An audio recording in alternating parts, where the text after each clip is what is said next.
On today's Tech Help for Churches, 10 email newsletter mistakes to avoid.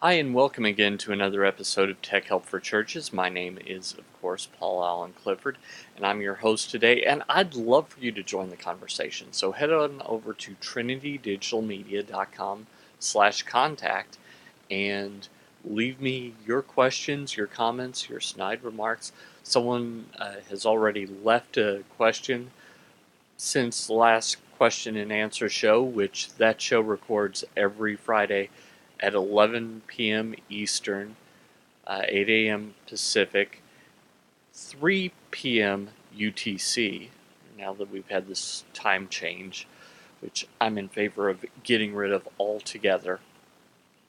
Daylight savings time is just the way it should always be, so that in the fall and winter we can come home and have stuff to do, have the ability to do stuff outside. Even if it's cold, you can at least see to do it. That's when that show records. So I really hope that you will leave me a question or comment there. You'll also see, if you're watching the video, you'll see my Twitter handle underneath my face. That's Paul Allen Cliff, PaulAlanclif, and I'd be happy for you to interact with me there as well. If you're more of a phone person, just head over to trinitydigitalmedia.com/contact. There you'll find my voicemail number, 1-877-POD-ECHO, 1-877-763-3246. Or you can drop me a line on email, paul@trinitydigitalmedia.com. And we're going to talk more about email here in just a second. But first, I do want to remind you about my pastor's book. His book, What Life Are You Waiting For, is coming out just in a couple of weeks, and it's available for pre-order on Amazon.com. So head over to trinitydigitalmedia.com/whatlifebook. I bet that you're going to hear a lot of stuff about this book coming up, just because it's already got some traction. It wouldn't surprise me if, because of all the pre-orders and everything, if we didn't see it as a New York Times best-selling book. I mean, I'm serious about that. So go over, pre-order your copy. That way you can get a copy as soon as the publisher gets done printing all of them and they ship to Amazon. Also, don't forget churchstreaming.tv. Churchstreaming.tv does provide the bandwidth for the techpodcast.com network. And, well, let me just say that last week I published an article on churchproduction.com all about the hidden costs of streaming with a free service. One of the big hidden costs is customer service. In my mind, that's most of what you're paying for when you're paying for streaming, is you're paying for someone who can talk to you and go, oh, well, that makes sense, as opposed to a Python script or a help file that just doesn't know how to interact with the person. So I'm fighting a battle right now with YouTube, in that it's not YouTube, it's some third party says that I don't have permission to do something that I have explicit written permission predating their agreement to do. So with churchstreaming.tv, I could drop them a line and they go, oh, okay. With YouTube, I can't do that. You see why it's worth paying for a little something anytime that you can interact with a person when you have a problem. That's, in my mind, worth a little extra money. So head over to trinitydigitalmedia.com/churchstreaming and give them a try. I think that you'll be happy that you did. So let's talk about email newsletters. Now, It's common knowledge in the email marketing, well, internet marketing kind of area that email newsletters are just the way to go about things. That's how you can really connect with your audience. And I think that the church by and large has missed this as an opportunity. Now, I've talked about that before on this particular show, so I'm not going to rehash why you should do it. Go back to previous episodes um, if you're curious about what to do that, why you should do that. But I have seen a lot of mistakes, and I've made most of them, so that's why I'm telling you about them. And so before the show, I created a little list of mistakes, and so I thought that I would share those mistakes with you so that you can avoid making the mistakes that primarily I've made. So, number one is not having an email newsletter or not using an email newsletter service. I was actually talking to my wife on Friday about this because the business that she works for, they're having difficulty getting sales in, and one of their primary ways of getting leads is email blasts. But they don't have an email newsletter list. They just find as many emails as they can, and they just from their regular email, they just blind carbon copy everyone and send out the same message. Now, not useful at all. What they need to be doing is building an email list and providing quality content. We'll talk about that later. And using one of these services, because quite likely a lot of their emails aren't even getting through because Google or whoever is the email service provider looks at that and says, oh, there's a bunch of blind carbon copies in this. Clearly, this is spam.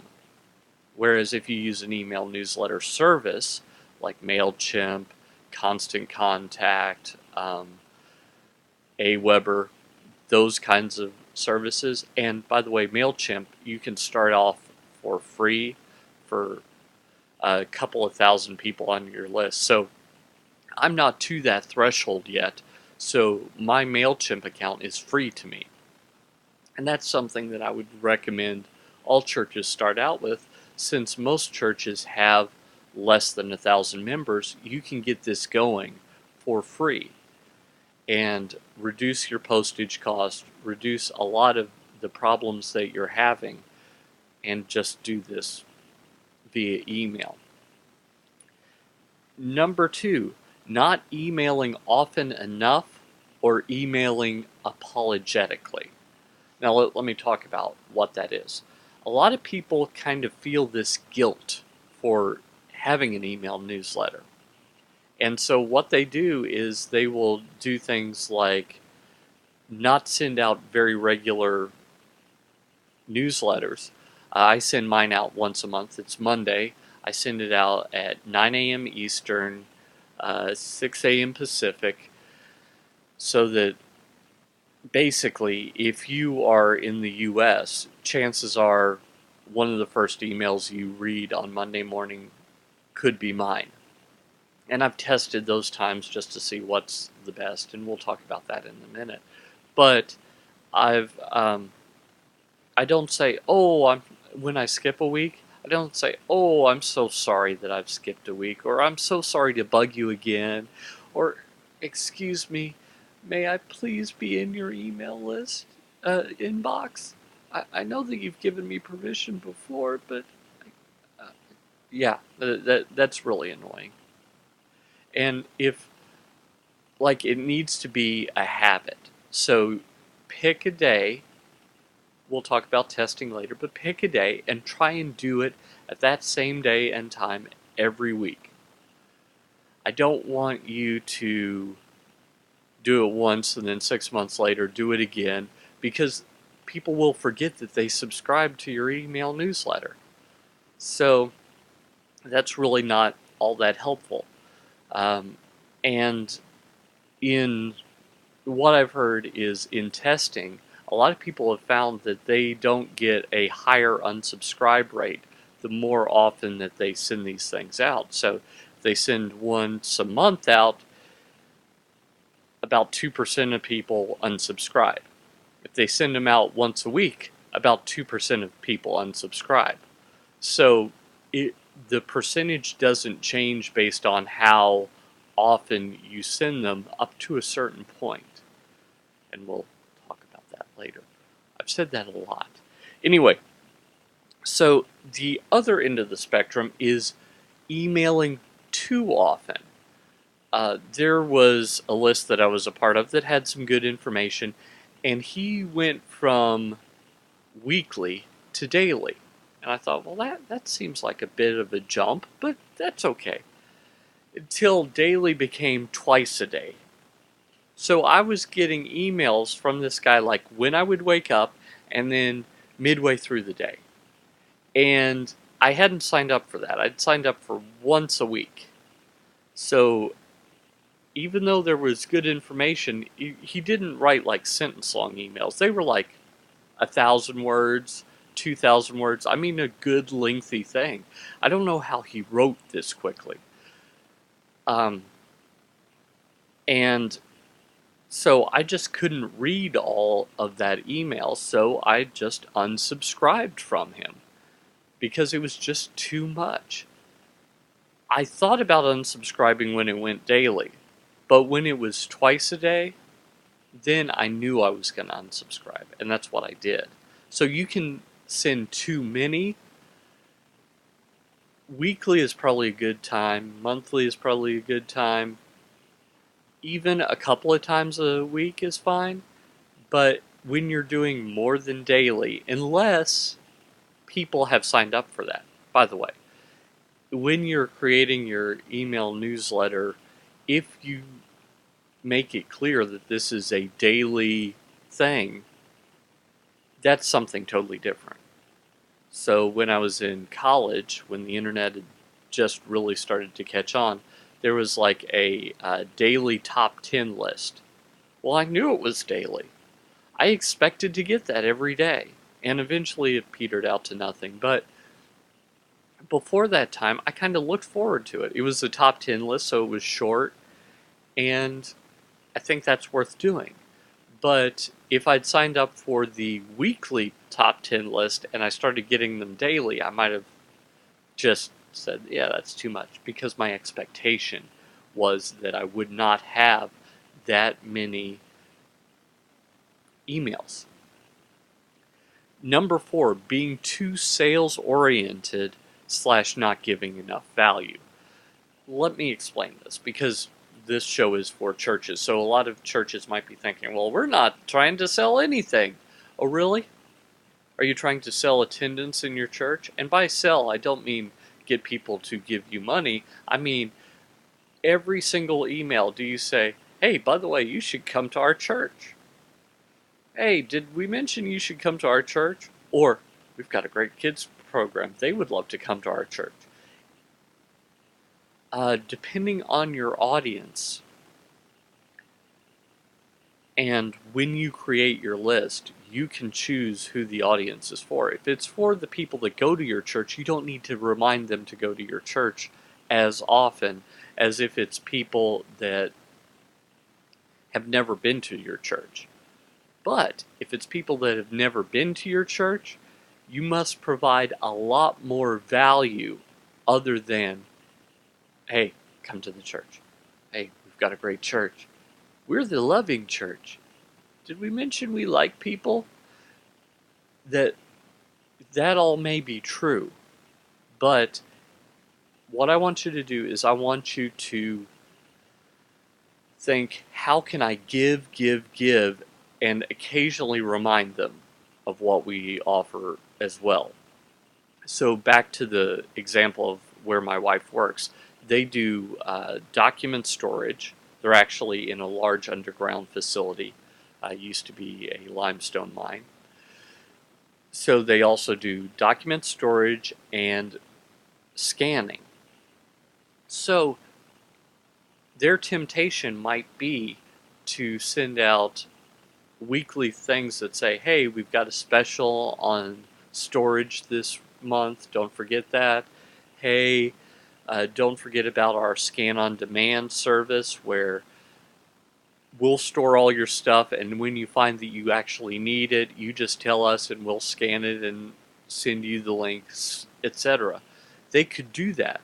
They won't get as much engagement as if once a week they send out, okay, this is another problem that we've seen our customers have it that we can help you solve. And not in a salesy way, but just like a tips and tricks kind of way. Like for long range storage, consider using a offsite facility and not mention you specifically. Or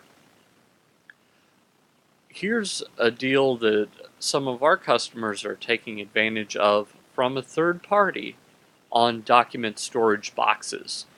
Or, just think of something that would be helpful to them that doesn't necessarily make you money. Because after a while, if you are so helpful that they feel gratitude towards you, they're going to start thinking things like, I really ought to give them a try. They've been so helpful to me. That's what you want.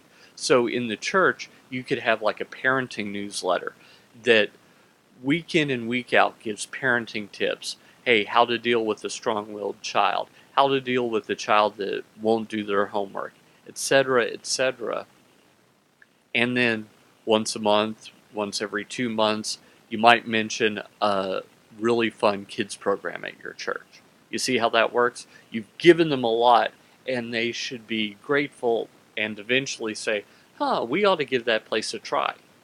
That's what you want to do. You don't want people to have the feeling of, man, they're just so annoying. They have like one helpful tip that's, I don't want to unsubscribe because of that one nugget of gold, but I have to dig through all this sales junk to get to it. No, that's a mistake. Number 5, using a PDF of your print newsletter. This is a huge no-no. The computer screen, the smartphone screen, those are a totally different medium than a piece of paper. Totally different. If you don't believe me, connect a battery to the piece of paper and see what it does. Probably nothing. It might burst into flame depending on what kind of battery. That's totally different. Now, disconnect your device from all batteries. So if it's a smartphone that you can remove the battery. See how that works for you. See, totally different. So they should be formatted different. People fall in love with the formatting of their paper newsletter, and so they will upload a PDF because it looks just like it, but that's an extra step and it's more difficult to read on a screen than if you just format it specifically for the medium. You can do some HTML work, by the way, so that it looks more like a print newsletter, but I wouldn't have like a header with a column on each side, about our writers, all that stuff. No, keep it minimal. Keep the design clean. But absolutely do not use PDFs as your email newsletter. That's a huge mistake, and you will get fewer people engaged with those things. Number 6, not getting people's permission to be on your list or buying a list. I mentioned this earlier, that the company my wife works for, they just whenever they get someone's email, they add them to the list. That's called spamming, and that's not what anyone wants to do. They don't want to be a part of that, and you really don't want to be a spammer. That puts you in the same boat as the people that are selling Viagra ads. Hey, natural Viagra! only 50 cents a pill, blah, blah, blah. Yeah, don't. No, bad. What you want to do is use an email service, as I mentioned earlier, and it will have a double opt-in. What that means is the person will give their email address and then they will have to confirm that their email actually works. So they're giving permission twice. That's much more likely that they will remember giving permission because they did it twice. If you buy a list, it could be that half those emails aren't any good, and the other half you're probably going to annoy the people. So it's really a waste of money. You need to build your list by providing a good reason for them to subscribe, uh, providing a free report on how to help a depressed teenager, provide a list of 10 great family activities. Give them a reason to subscribe because their email address is worth something. It's worth something to them, and build your list from there. Next, people often forget to test the best times to send these things and the best subject lines. This is a story from my own experience. I thought that the best subject line would be something witty that had something to do with what the content was. So I did an A/B test where I sent 50% of the emails with a witty subject line and 50% of the emails with the very boring "This week's newsletter from trinitydigitalmedia.com for the week of uh, March 10th, 2014. That's when I'm recording this. March 10th, 2014. I thought for sure the witty one was going to win hands down. Boy, was I wrong. Wrong. When I tested it out, people just wanted to know, hey, it's a newsletter. Hey, it's from Paul, and hey, it's this week's. It's not last week's. It's not next month. I know which one is which. Who knew? Well, I guess the people that were reading it knew. So testing really matters. I did the same thing with times and days, and it seems like I get the best response on Mondays at 9 a.m. Eastern. I don't know why, but it seems to work for me. So test that and see what information you get. Number 8. Earlier I said that not emailing often enough was a problem. Well, this is similar, but not exactly the same. Not emailing regularly enough. What I mean by that is you can have a problem where